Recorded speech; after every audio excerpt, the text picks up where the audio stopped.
Back in 2009, I know from personal experience, and again in 2011, we had a significant amount of pushback from health departments, wouldn't you say?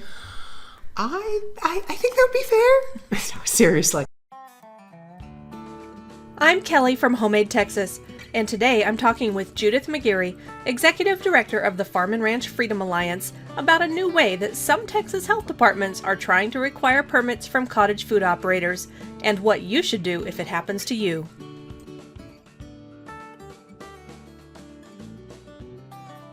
Hi everybody, I'm Kelley Masters. I'm the president of Homemade Texas, and I'm here with Judith McGeary. Judith is the executive director of the Farm and Ranch Freedom Alliance, and we're here today together to talk about an issue that we have started to notice in the last few months coming up with local health departments. Now, Judith and I often receive phone calls about things that are happening with local health departments and issues that local cottage food producers might have. But about 6 months ago, we started getting the same types of calls from different regions of the state. Yeah, so there's a pattern we've seen before where sometimes local health departments basically get together and have a plan as to what their next steps are going to be. And that seems to be what's going on here. So what is the issue that the cottage food producers are bringing up? So under the Texas Cottage Food Law, cottage food producers don't have to have a permit. That's been the design of that law since 2011 when the first law got passed. So what we're seeing is the local health departments coming in with a two-pronged approach. They're often starting in the first step by telling people that they can't sell at certain places, which was the case under the old law, but that hasn't been the law since 2019. And so the cottage food producers push back, the ones that know the law well, and say, no, I'm allowed to sell at a flea market. At which point the local health department's like, oh, well, maybe you're right, but you know what? You need this permit that costs you $80 or $125. And they're telling these producers that they have to have a permit to sell at these locations. So you and I met about 10 or 11 years ago over the first cottage food law, isn't that right? Yes. Well, to be fair, as you know, it was the first time FARFA started working on the cottage food law, but you had already gotten the first bill introduced in the previous session. And then we connected in to successfully pass the first law in the next session. And back in 2009, I know from personal experience, and again in 2011, we had a significant amount of pushback from health departments, wouldn't you say? I think that would be fair. No, seriously. I mean, we had a lot of pushback from health departments. And I'll say, I do a lot of work actually with people all over the country. We do some direct work with people on the ground in other states. We also work with other advocacy groups around the country. And there's a pretty common pattern on cottage food laws that generally the health departments oppose them. That happens. They are kind of freaked out by it. They don't like anything that doesn't fit the mold of the commercial, conventional facilities. The difference in Texas was that the opposition didn't end with the passage of the law. Most other states, when the law gets passed, the health departments are like, fine, it's your funeral. Not our problem anymore. And so far there haven't been any funerals, let's be clear. But in Texas, the local health departments didn't take that attitude. After the law was passed in May of 2011, they were bound and determined that they did not want cottage food operators operating, as best I can tell. I mean, that was the message we got. So what kind of opposition did cottage food operators see from health departments in 2011 versus how it has evolved, what's happening now? So what we saw in 2011 was two approaches to what the health departments were doing. One was, at that time, cottage food producers could only sell from their home. That was a limited law we got passed the first time. And so the health departments trotted over to the zoning departments and said, hey, psst, there are people in their houses doing commercial activity. You need to bust them. And use the zoning departments to do, frankly, their dirty work. We put a stop to that in 2013 with some provisions in the cottage food law. The other thing they did was just really piecemeal, sort of petty harassment. They tell cottage food producers, you can't advertise There's no such thing. They tell cottage food producers you can't use milk or eggs in your products because those are potentially hazardous, although the issue is what's the end product. I mean, so it was just like lots of, and to be honest, some of it may have been misunderstandings, but it was a lot. But what's happening now, even as they were doing that, so in 2011, with all of that opposition to this law, they never tried forcing people to get a permit because they understood the law was explicitly written so that cottage food operators did not need a permit. It was completely explicit in the law, and they didn't even try. And that's been the case for 10 years. So in 2011 to 2021, cottage food producers have not been getting permits, and I haven't heard, for all of the obnoxious things health departments have said, I have not heard of one requiring a permit until, this last 6 months or so. And all of a sudden, somehow, this law, which has the exact same language it's had for actually almost 12 years now, saying cottage food producers are not food establishments and are not regulated by local health departments, suddenly is turned on its head and they think they can require permits. It's kind of bizarre. What do you think is going on? Do they have some kind of secret network? Or does somebody come up with an idea and say, guys, I got an idea. I figured out how we can get some money from these tiny little producers. I mean, so I think the motive, so first of all, we know they have a network. So, I mean, first of all, they have a trade association that the health departments talk through. But we also know, I remember when the zoning issue was happening back in 2011, 2012, that one of the cities actually banned in its zoning code, it banned cottage food producers. So we did a Public Information Act request, basically a state version of FOA, and said, we want all of your documents relating to this. And what we got were all of these emails between the health departments of multiple cities discussing this strategy. I mean, so it was, someone came up with the bright idea. Okay, we can't regulate, we as health departments can't regulate, these cottage food operators, but there's this zoning thing. And they shared it with their buddies in the other health departments. And so you had Wichita Falls and San Antonio and Frisco near Dallas, all sharing these strategies. So we know that happens. I haven't done the FOA request yet to get documents, but I pretty much assume the same thing's happening because we're seeing that same pattern of several cities coming up with the exact same strategy at the exact same time. Now, whether this is about money and fees or whether it's the latest iteration of we don't like these guys and we're upset that they're out selling in more locations, which is what the 2019 law enables, I don't know how much of it is how much of each of those. But some things made them decide that they just feel like ignoring, frankly, the explicit state law and 11 years of how it's been implemented. So what is the legal basis that makes you say a cottage food operator is not subject to a permit? So there are a couple of provisions that we got in the Health and Safety Code. So if you Google Texas Health and Safety Code, you can find this online. And there's a section 437.0191 that reads exemption for cottage food operations. And it says a cottage food production operation is not a food service establishment for purposes of this chapter. So food service establishments is the main way that all kinds of food businesses are regulated by the local health department. So like when I, as a farmer's market vendor, have to get a permit, we sell meat at a local farmer's market, I'm getting a food establishment permit. So what this is saying is explicitly is cottage food operations are not in that category.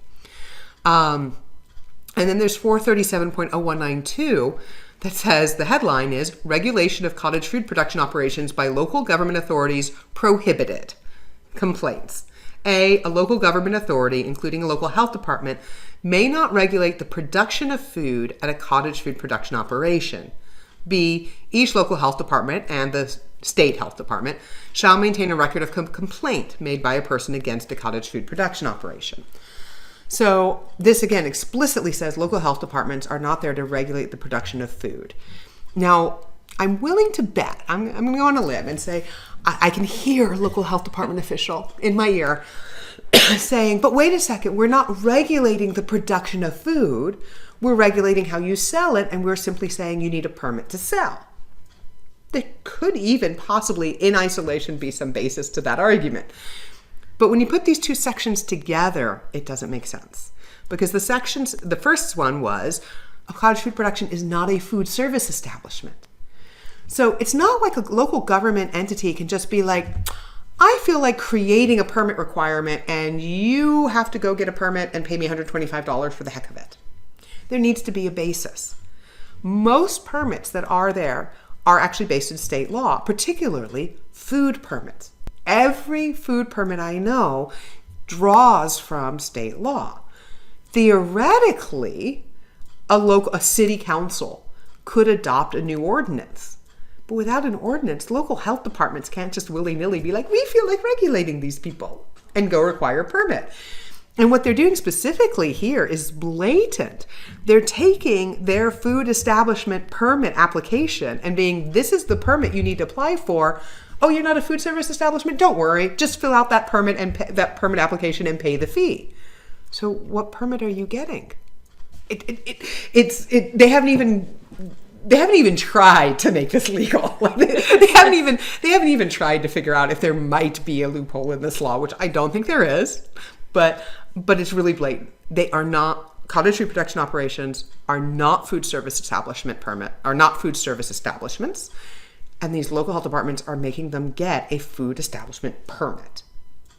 Why was it so important when we passed the first cottage food law? Because that's almost the first clause in the law that says a cottage food operation is not a food establishment. Why was that so important?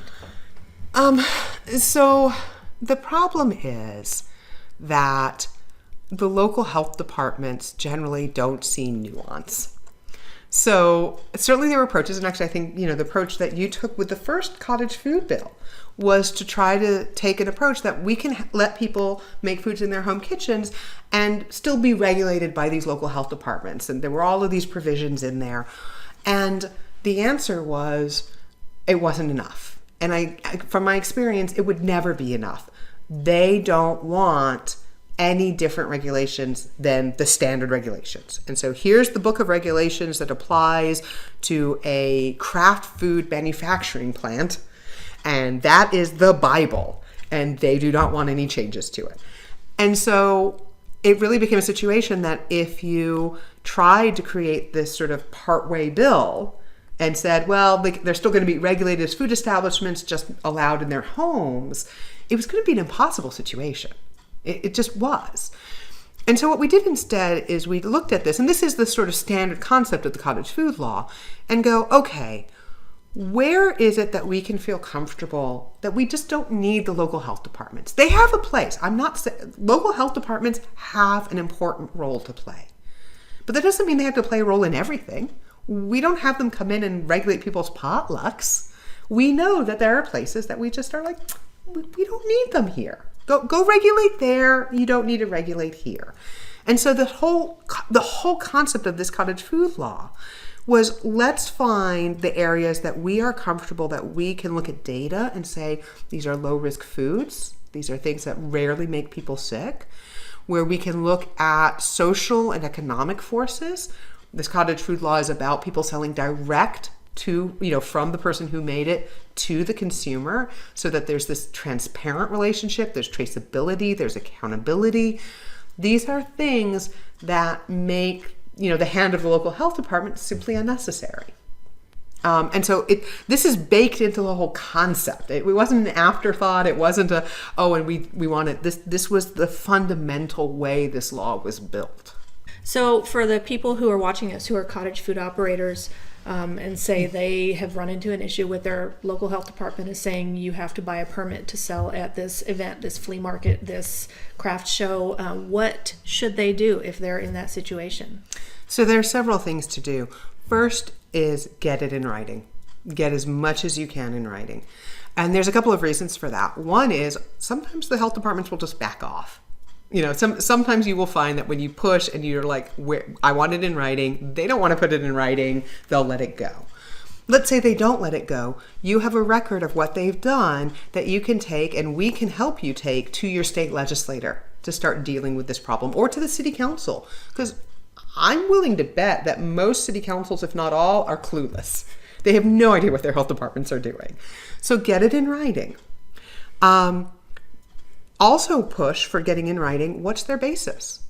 what regulation or ordinance requires a cottage food operator to have a permit? And don't be shy about putting your thing in writing. I mean, send the letter to the head of the health department. What ordinance or regulation requires me to have a permit to sell as a cottage food operator at a flea market or wherever it is? There actually now is a law. FARFA got a law passed. The first version applied to state health departments. It now applies to local health departments. It's called the Better Communications Act. They actually are legally required to respond to a written request within 30 days for food production regulations. So entitle it Request for Official Determination. What law requires a cottage food operator to get a permit at this location? And if they don't respond within 30 days, you send them another letter and you're legally you have to respond. Get this, because they don't have a basis. And again, hopefully they just back off. And if they don't, you have it in writing, what they're trying to claim, and you can go deal with city council, you can go work with state legislators, you can one of the things Farm and Ranch Freedom Alliance is working on is we are going to be working on an expansion of the cottage food law next session. And if we have to, we will deal with this issue all over again.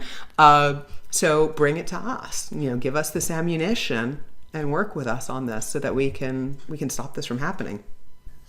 Thanks so much, Judith, for your expertise and for all these years of service to the cottage food operators in Texas. And we do have another legislative session coming up in 2023 that seems like it might be a long way away when you say 2023, but it's actually not that far away. What are you working on right now? So we are talking with legislators about expanding the cottage food law and addressing some of the limitations that still are posing a problem for cottage food producers. We're talking about addressing meat processing issues because that's been a huge problem for local food production and food security. And then we're looking at the food security bill, which was about home food security for people to be able to raise food in their yards, in their back gardens, or front yard gardens and backyards. Passed the House last session, died in the Senate. We're going to work on it again. And you were such an incredible ally on that bill. And I mean, those I'd say are our top three. We're also going to be just working on reforms such as, trying to get eggs be able to be sold to local restaurants so that, the next time the grocery store shelves go empty, local farmers are better able to keep them filled with their eggs. And things such as water issues and property taxes, they're just perennial problems.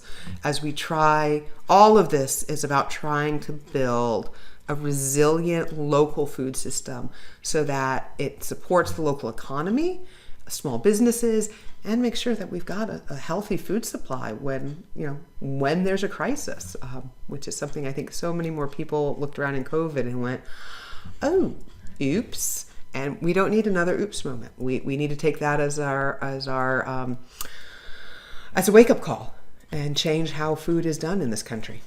Absolutely agree. Those are all really important issues. And I want to emphasize that these bills don't pop out of nowhere in January when the legislative session starts.